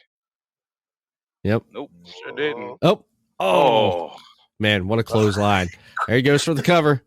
Wait, nope. No cover. Oh. Now he wants to be big man. Yep. Sneak attack. Yeah. Here comes my favorite part of the match. This might be my favorite part too, if it's the end. Yep, it's about to go home here. It is about to go home. There he goes. He's taunting you. There he goes. Hey. There you go. Get you some. I love this. Here we go. Out of here, kid. I won the battle royal. I love it. The hand. Here comes the power. Here goes the hand. That's like the Macho Man right there. There it is. That's the Macho. There it is. Yes. Yeah, I see the. Oh, I love it. Gotta Gotta baptize him. Huh? There we go. There it is. Beat the champ. That's it. You beat the champ. You beat the champ. I love that finish, man. Because I said to David, David, have you seen his finish? And he's like, no. I said, watch it, dude. I'm telling you, man. It's. I'll admit that's probably one of the most people love my finish, and you have to. I wish you would have found the match with. Actually, it's not a match; it's the whole pay-per-view. It was a free pay-per-view on YouTube. I think it was called Retribution or something like that, where I wrestled Blanco Loco. He's been around Florida. You may know who he is. Yes, I've heard of it. Yes, I've heard. Yeah, and we had an excellent match. Started off I think we stole the show out of the one gate, and it was the first time I hit the finish, and we kind of guided him down, and since then people have been all over. That is awesome. Now, I did watch the other match with you and Ace Jackson. I watched that one right there. And I was telling you right there, that was at UCW. Yep. Old Terry England. I love Terry England. One of my favorite promoters to work for. What I loved about that match was how you worked the crowd. The crowd was, even my dog agrees, man. You can hear him in the background. What I loved about it was how you worked the crowd, and there was no commentary, but just hearing the audience, they were behind Ace. They weren't behind you that night. They weren't behind you. And no, I made sure of that because I have a running commentary for the most part. Oh yeah, there was commentary. It was just me running my yap, I'm sure. But it was entertaining because just how you drew heat on yourself, and the crowd just booing you, and you get in the ring and you get out of the ring and you just build that heat, and the crowd's just going at it, and then you got in there and the momentum's on your side, and you're just putting a pounding on Ace. Then when Ace comes back, man, that crowd starts popping for him, and then as soon as they start popping for him, then you come back, and then they're booing you. They're trying to get behind Ace, and the match went back and forth pretty good there for the 13 minutes that it went. And Ace came out on top there with that finish there, man. I went for the hand. I was coming for him, but he outsmarted me that day. I remember this match. Like I said, I don't remember the other one, but let me let you in on a little secret, boys. Yes. I enjoy wrestling in front of a crowd with no cameras much more than I enjoy wrestling on TV. Now, that may sound strange to a lot of people. No, I know. But I have a little more freedom and leeway when the cameras are not on. When the camera's on, sometimes it gets carried away. Yeah. I have to restrict some things. But a match like this, I had a lot of fun. I know what match you're talking about. I had a lot of fun until the finish of that match anyway. And you don't see my entrance, but there's a reason that they are booing me, because I didn't come out to music. I came out with a microphone in my hand, and they, as I look back on it, they had every reason to boo and not like me. I gave them every reason. Trust. That's what you got. It's unfortunate that y'all didn't pick that up because, that was. I'm sure I had some terrible things to say. Yeah, I love the reaction. I love the heat, and I love the momentum going back and forth with that match there. And David, and I know you enjoyed it as much as I did too, didn't you, David? Yeah. Yeah. Yeah. Looking down. What are you sleeping now? Yeah, he's taking a nap. Yeah. The six man tag boredom. Maybe No. the other match. The Juggalo one. The Juggalo. Get over that. Yeah. We'll do this one really quick. Really quick. David, I'm going to reach over there. I'm going to hit you upside the head, man. You know what? I'd consider it. I'd consider paying at least $1 for that. See, now he left. Yeah. He removed himself, man. Yeah. Wow. But the Juggalo match, David, you can come back in for the. All right, there, the Juggalo match that I brought to your attention there, because the Juggalo match that was at 2019 there, at the Gathering of the Juggalo JCW. Was it 2019? Okay, yeah, maybe it was 2019. I think also on that card, I was looking at the card, and I saw Jeff Cannonball and his wife, Tara Calloway, as well. Yeah, on that same card. Yeah, there's a whole bunch of wrestlers. There was a lot. Yeah, there was a lot of people. I think even Joey Janela was there with Penelope Ford at the time. Yeah, one of my, just to give you a little peek backstage at that show before. One of my favorite moments was I'm back there and I'm talking to the late great Tracy Smothers, who I love. Tracy, man. I wrestled Tracy many a time, and he taught me so much. I thought about wearing my Tracy Smothers shirt, but people would look at me funny. They're like, what's that on, what's that on your shirt? People would know anyway. I'm like, what's that flag on your shirt there, brother? What you got? But he's one of those guys that really put it on the map too. Oh, Tracy taught me so much. So I'm back there. I'm talking to Tracy Smothers and Sandman. And they're just he's drinking his beer. And Teddy Hart kind of walks by, and Tracy grabs Teddy, come here. He kind of involves us in the conversation. And my favorite part, for this is not an exaggeration, for at least a half an hour, I'm watching Teddy Hart trying to gracefully exit out of this conversation to go do what he wants. But he's being respectful to Tracy and Sam at the same time. And then, as soon as he tries to walk away, Tracy's like, "Oh, all right, Teddy, come here." And Teddy, you see him, he's like, he's trying to hold it together, but he is just dying to get out of this conversation to go do whatever he's doing. Yeah, because Teddy wants to go smoke his joints. Yeah. Well, listen, I don't know about all that. I really don't. I don't. That's all that was going on that night.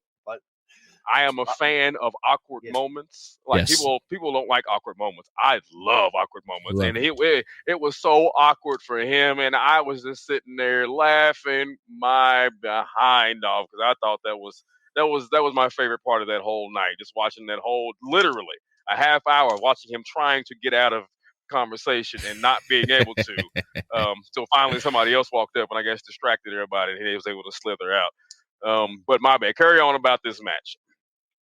Yes, when the beginning of it there, you're introduced and you come out and you're on the stick and you basically tell people that you are here to save them, and absolutely. You said you're not here for the lawyers because you're here to save them, and you pretty much, the crowd just does not like you, and then they start booing you, and they started like booing you bad there, and then they really started booing you more when you decide to hand out the collection plate there. They started booing you more, but then when they introduced Frank, he came out there, and who was Frank again? Now you said that was he was I believe they had a group called Hit Row. They had just made it up to Raw. It was him.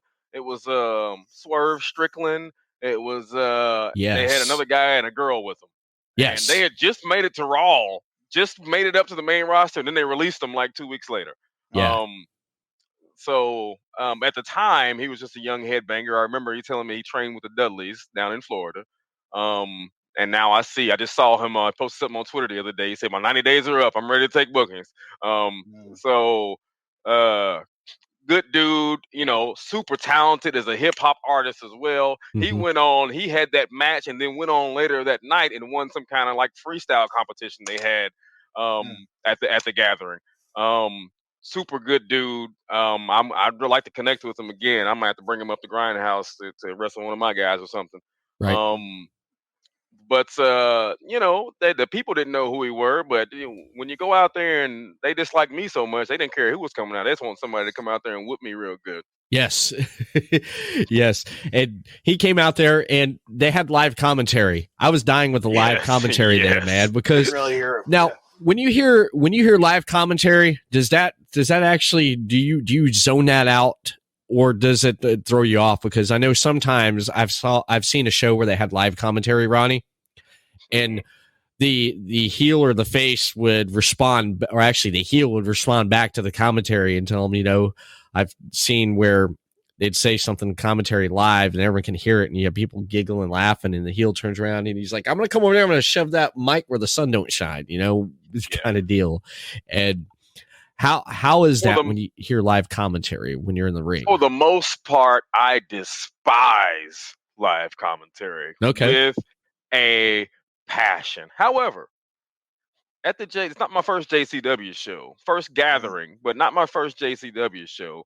The JCW live commentary is usually hilarious. It is. And those guys pull no punches. No. Zero punch. You go out there and you look bad, you are going to hear about yourself doing bad as you're looking bad kind of thing. With those guys, I was fine with it. And I think I did respond to them one time. But for the most part, I don't like it. And it's to the point, mainly because I guess guys are not very good at it. If you're at a show and they have live commentary, for the most part, they often have guys who have no business talking on a microphone and trying to entertain a person. Right. And so I have rolled out of the ring and unplugged things. I even got to the point where I started before the match. I'm like, hey guys, take this match off if you would. I'll do the entertaining of the people if you don't mind. I hate it. But at JCW show, those guys are excellent. Yes. But yeah, because also I'm sure you saw that match. That's what I was saying. Like Joe Gertner was there wrestling, like on the microphone. They were tossing bottles at his head. Like really? Yeah. Oh yeah. Well, that's what I meant to say.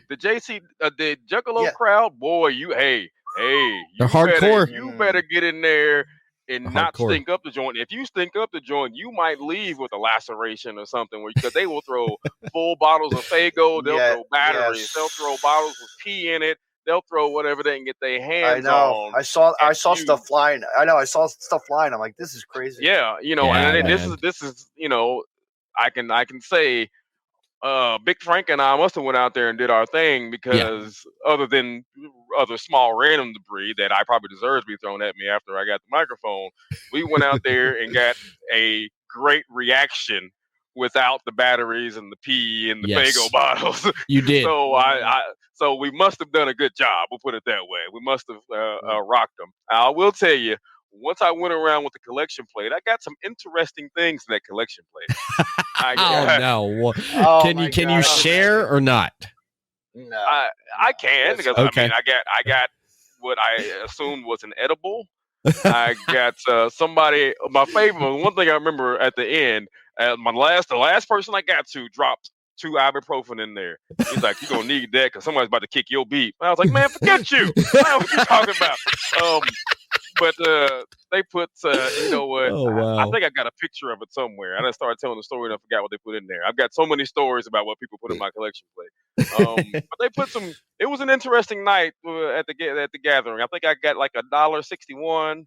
And the rest of it was just random things that they decided to put in there.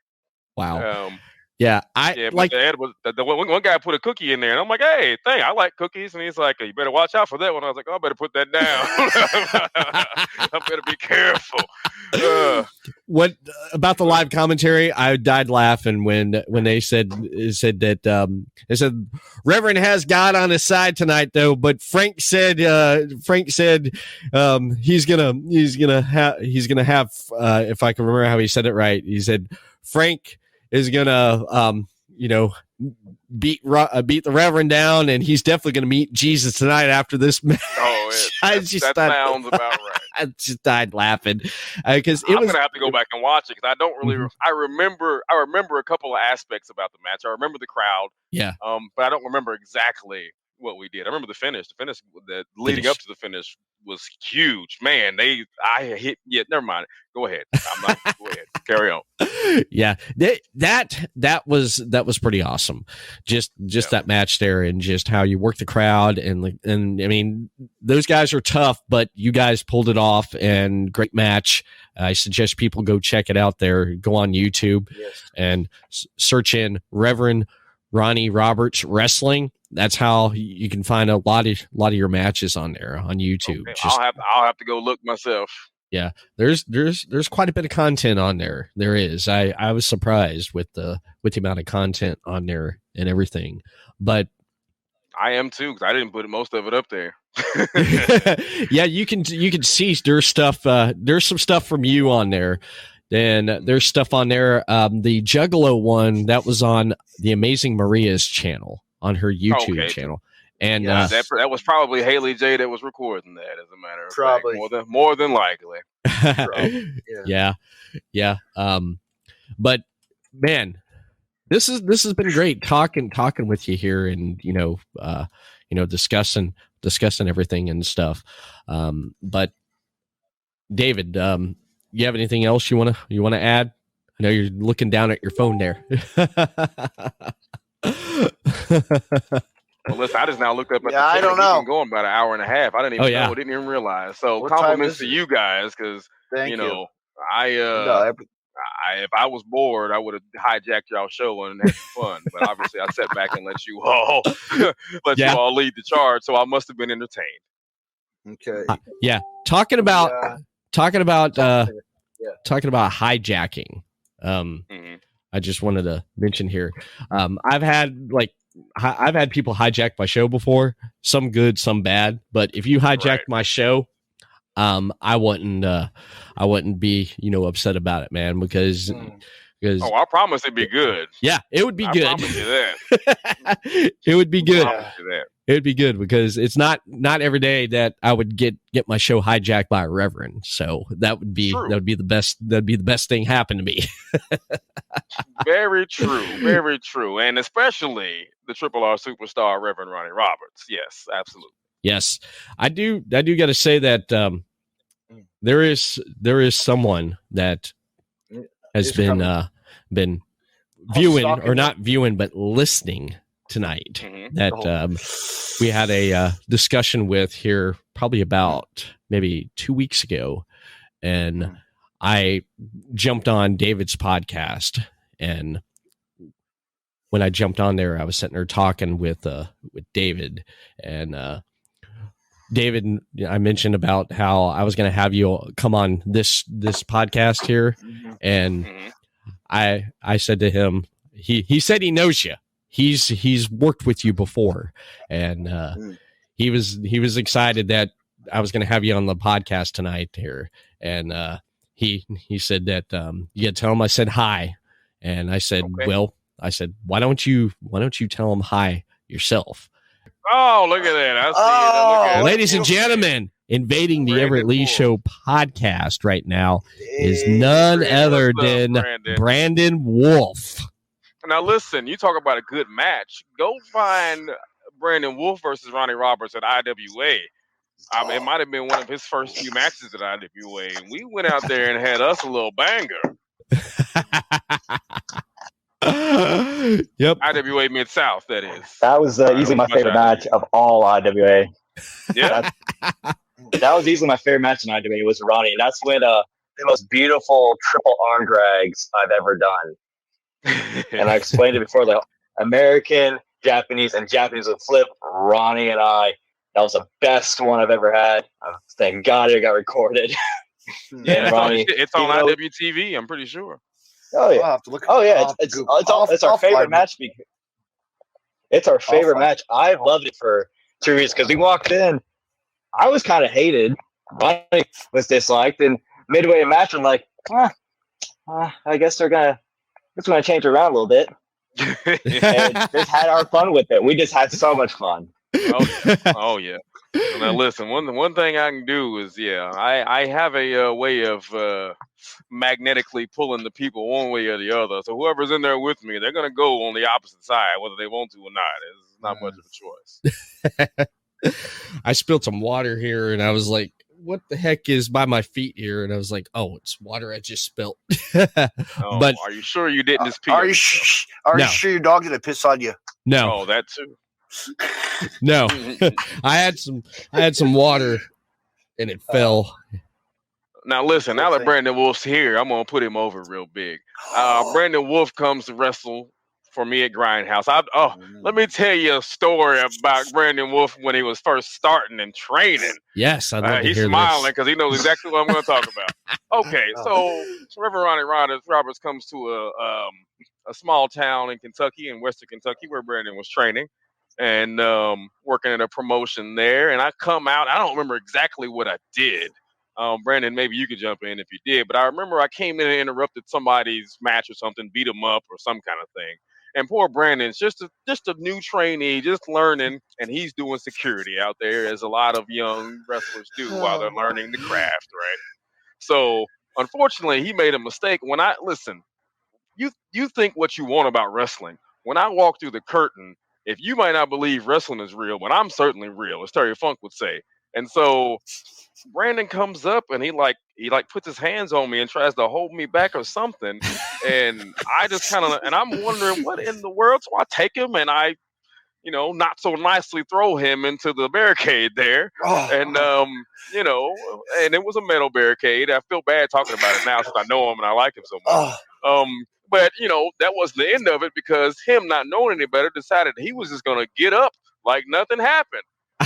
So, so I'm trying to go up with my business. I see him out of the corner of my eye just get up, and I'm like, oh, no, he didn't get up. And so I threw the superest kick. The superest kick.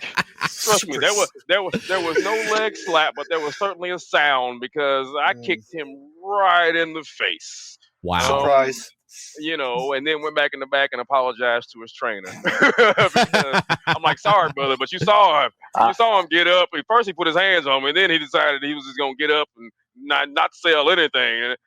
So poor Brandon, who knew that he was going to take to like, I don't know how many years ago that was. How long have you been wrestling now, Brandon? That was about 4 years ago. And what's funny is, I felt so bad about that, and I apologized. And the funny thing is, I can still feel the teeth marks that was left that kick. I still feel like my teeth being pressed against my lower lip like that. And Lord. Oh man, it was something worth remembering. Yeah, I remember it, because I really do feel bad about it now. But he left his mark. He left. Yeah, that's for sure. But in the heat of the moment, there's just certain things that you don't do, and that's just how it is. Yeah. But now look at him. Brandon Wolf's excellent. He is, man. Phenomenal. Excellent. I know. He is. We're proud of him. Stuff I've seen with him. Brandon sent me some highlights, and I'm like, wow, this is great. Yeah, Brandon, I was sleeping when you were sending those, dude. I just heard my phone go off. I'm like, yeah. Oh yeah. Brandon Wolf is a name to listen for here in the next few years. Yes, because we know he is super excellent, and it's the little things. It's the little things that he does so well. And right now at Grindhouse, he's been on a collision course with that Ace Jackson, now Cass Jackson, that we were talking about earlier. Yes. And they've butted heads so many times that they respect built, and now they're gonna join forces and go after the Grindhouse Pro Wrestling Tag Team titles. I'm looking forward to watching them as a team. They have such great chemistry in the ring. I can only imagine how much chemistry they're going to have as a tag team. So looking forward to it.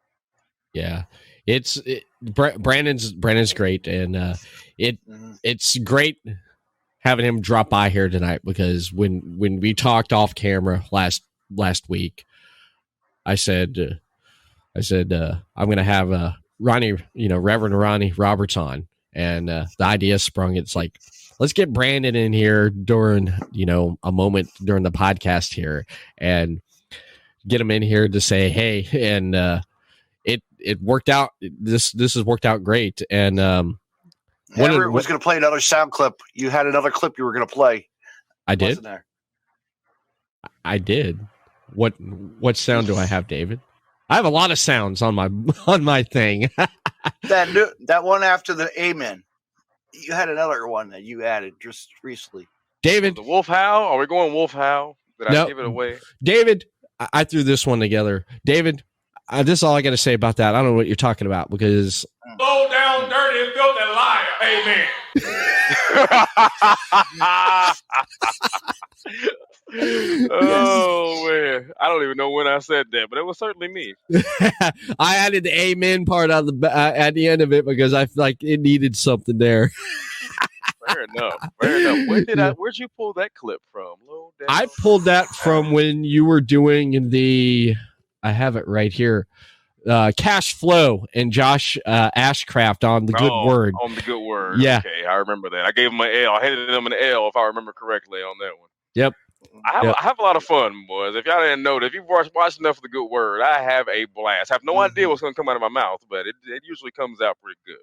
Yeah. No, and Everett and I were cracking up, and we were just like going back and looking at like Blues Brothers, right, Everett? We were just looking at some footage. Yeah, Blues Brothers, because basically it's with you coming on the podcast tonight, this is how I feel. Jesus H. Goddamn Christ!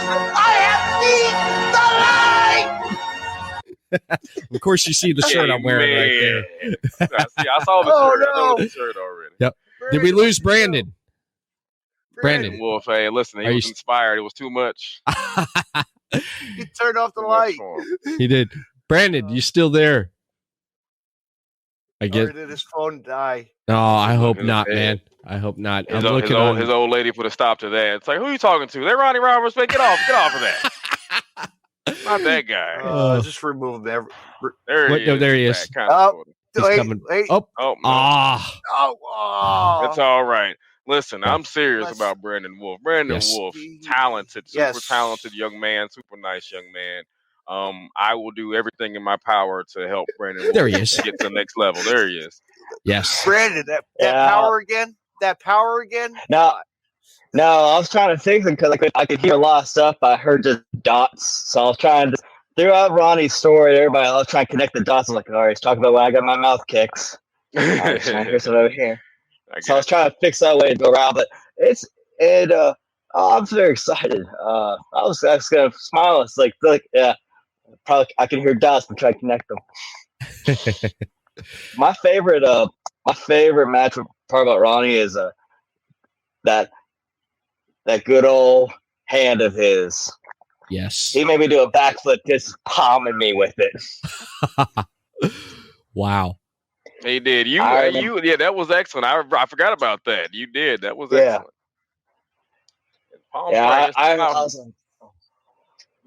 That's amazing. Power's there now, and hey, it's powerful. It's something you don't want to be hit with. That's for sure.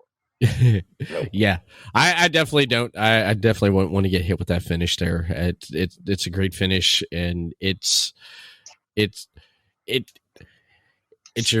who you are and what you do in the ring, with how you work in the ring, all the way to your moves, to your footing, and everything about you there, Reverend.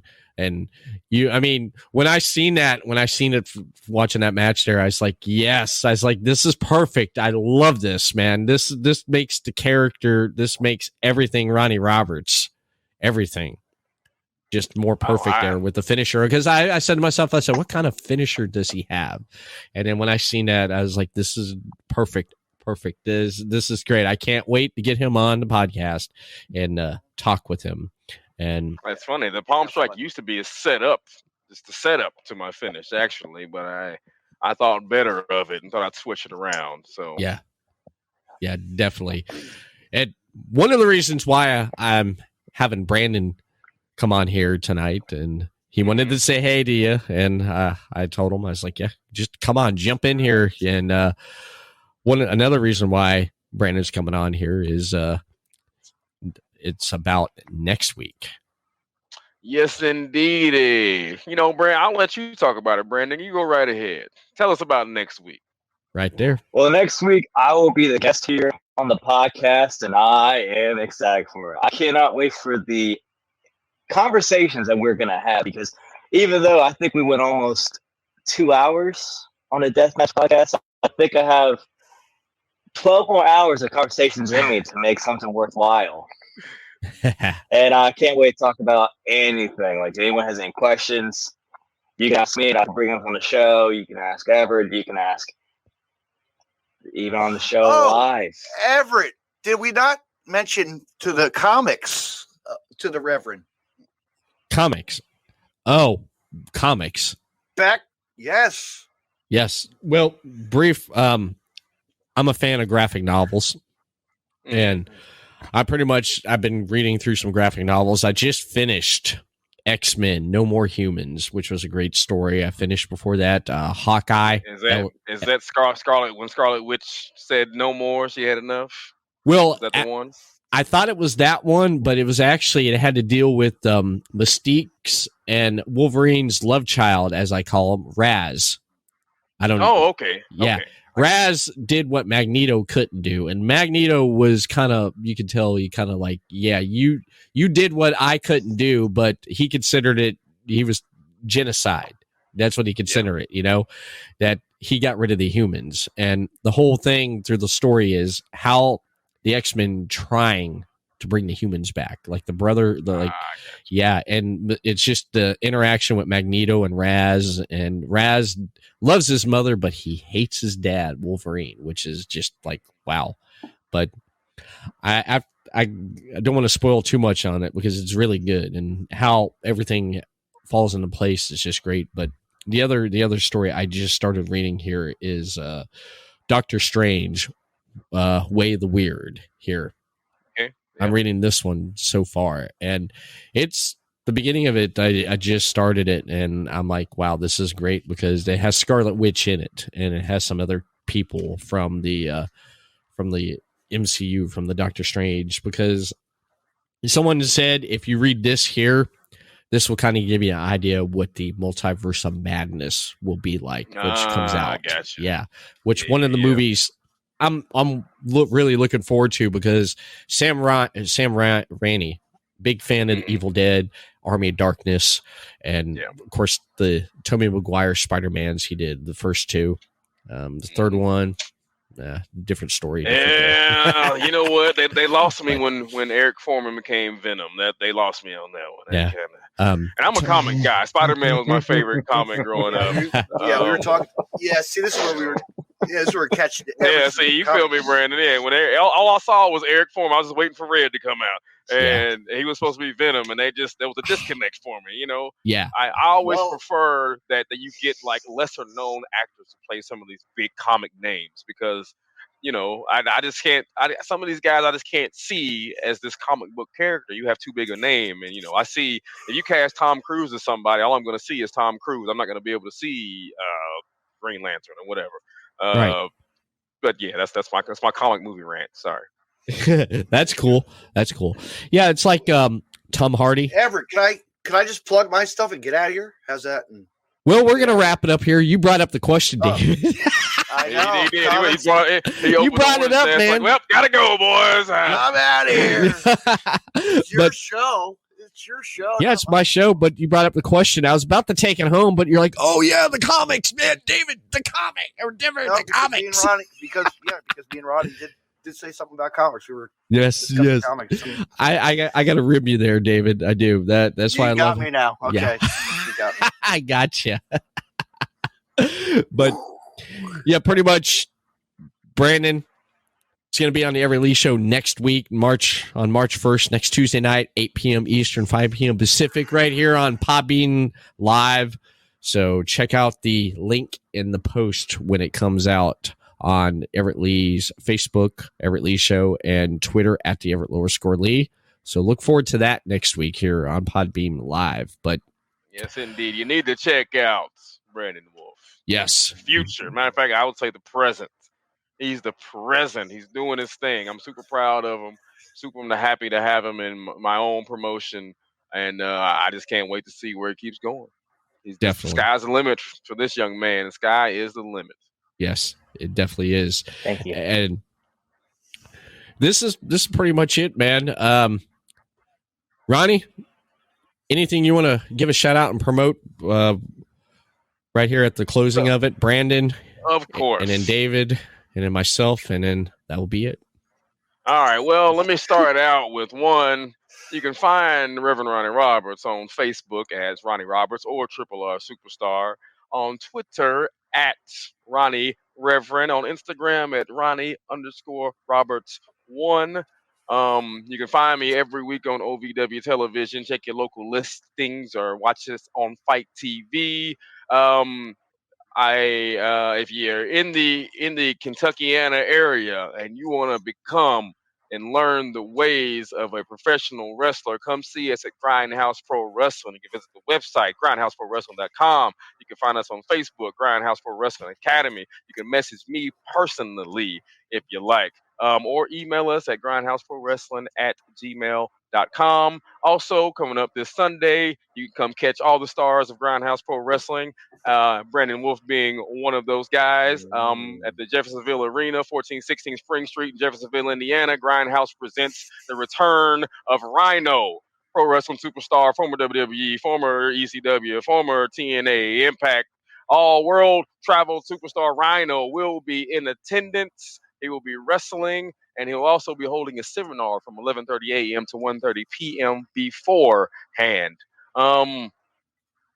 I think that's about everything. That's about all I got. Just don't get gored. Don't get gored. Oh, it's not gonna be me. That's for sure. No, I ain't. No.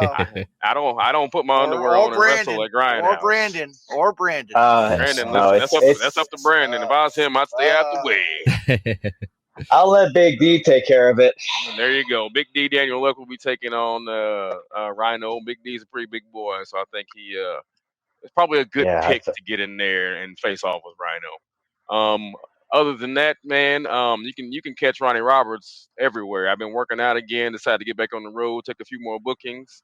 I've spent a lot of time trying to pump guys up like Brandon, his tag partner Cash Jackson, and all those guys and promote them. But I think I'm starting to get that. It's just about time for me to get back out there and do a little something as well. So just look for Reverend Ronnie Roberts on your nearest flyer, on your nearest television show. And I'm sure I'll be ripping somebody apart on the microphone or breaking somebody down in the ring.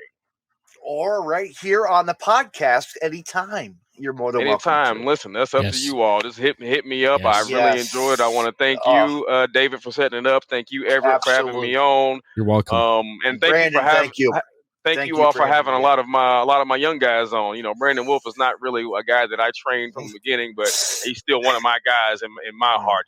I've been around him almost his whole career, and anything I can do to help these guys get better and grow, that's my passion.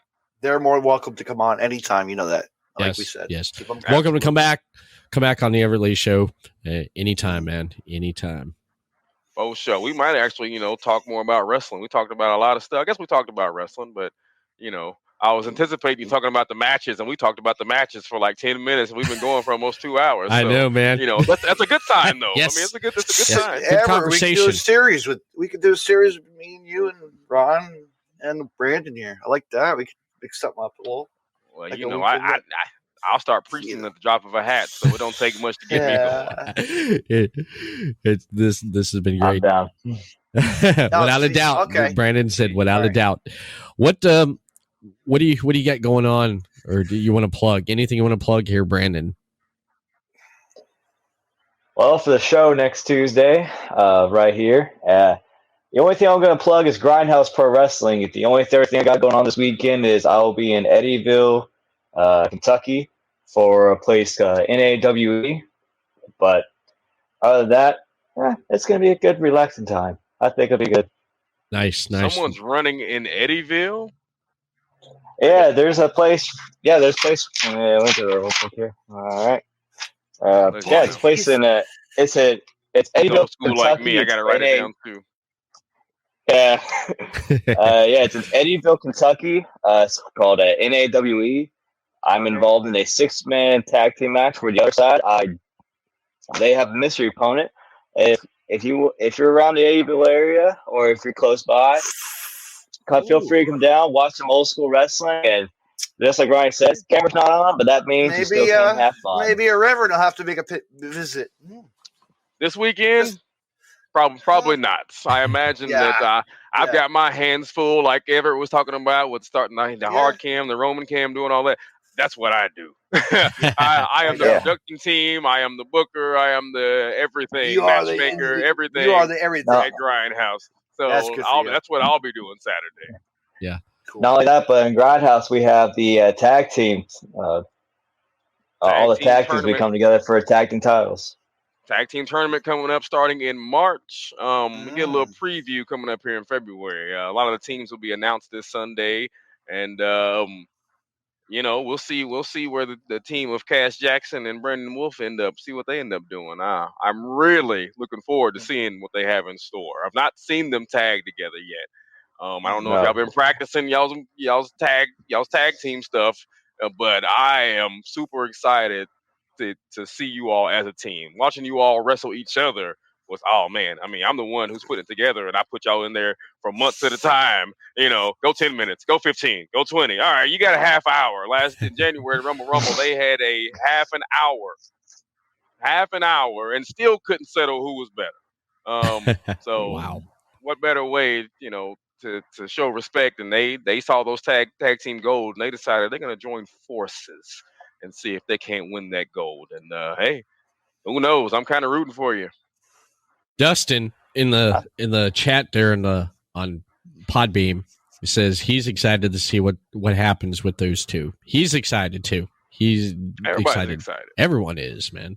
You'll have to, man. It's when those tag guys are wrestling each other, it's magic. I can only imagine it's going to be just as magical when they're wrestling with each other instead of against. Yes, definitely. We'll need the new era to show what we can do. We need a new era. And the new era is going to be tough. But hey, we'll see who's tougher. I'm partial. I'm neutral. I get to sit back and watch and enjoy it all when I'm not running around trying to do everything backstage anyway. But nice. Nice. David. Yes. What do you want? What do I have? What do you have, David? What do you got? I got David? A podcast. I have a podcast tomorrow night with female pro wrestler Angel Orsini. Will be on my podcast as she has an upcoming match March 12th against Debbie Kane for the Titan Kids Championship, Women's Championship title is on the line as Titan presents Time to Party. Nice. Titan Kids presents Time to Party. Nice. I like how you went into your zone and closed your eyes to remember all that. Thank you. He's like, oh, I gotta. Yeah, you're proud of yourself when you open your eyes. I gotta get it just right, Hey. Yes, my impersonation is not that great, but no, I know. All right, save that for the next time. Yes, yeah, yes. Hey, we can have an impersonation off now. I got a couple under my belt. All right, I'll do this once. I said because people say I sound like a AJ Styles trying to sound like Stone Cold Steve Austin. I'll do my two favorite ones too, and yeah. All right, go ahead. David C. Russell, Deathmatch Russell Podcast. I'll tell you what now, son. Deathmatch Russell Podcast. What had the Reverend Ronnie Roberts on, and you better listen to the podcast, son, because if not, I'm going to take you out back and stump a mud hole on you, and I'm going to walk it dry. And that's the bottom line. Everett Lee right there. Hold up, Mr. Stone Cold. What? I'm going to drop the elbow, yeah. But if you want to get on a technical side, I can go back to my home.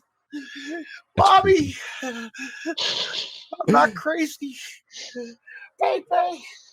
You know what? It's funny because I did hear AJ Styles doing a Stone Cold impersonation. Yeah, see, I told you. A perfect description of that, by the way. I told you. I should just do AJ Styles then. I should.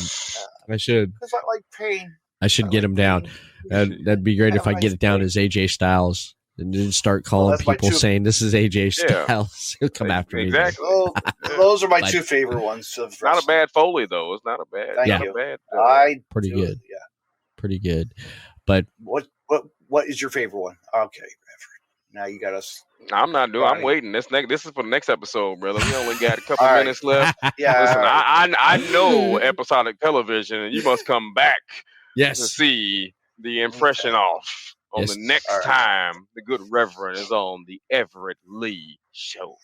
That's right. That's right.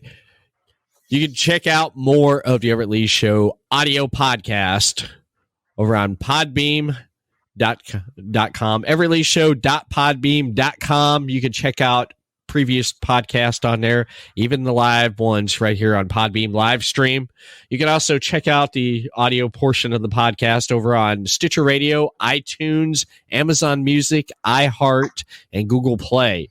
And you can check out the video content of Everett Lee Show over on YouTube, Everett Lee, Facebook, Everett Lee Show, Twitter at the Everett _Lee, and Instagram, Everett Lee, and Podcast City Network. your top source for independent podcasting. Be creative, be yourself. Head over to podcastseed.net. You can check out shows such as The Everett Lee Show, Deathmatch Wrestle Podcast, Final Score, Verbal Shenanigans, Imaginarium with Scott and Todd, Horror Pop After Midnight, and much, much more over on podcastcity.net. Follow them on Facebook, Podcast City Network, and Twitter at podcastcitynet.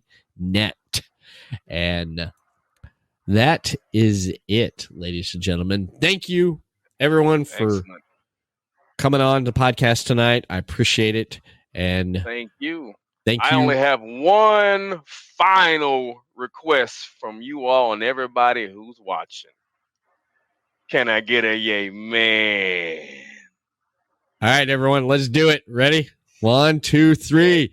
Amen. Amen. And I'll be passing the collection plate. You know. Oh, I forgot my Cash App is $RR R Superstar as well. If y'all want to pass it electronically, baby. I'm even modern age. Dustin even said amen in the chat. Thank you. Everyone have a good night. Man at the door. And we'll see you again next time for another episode of the Everett Lee Show.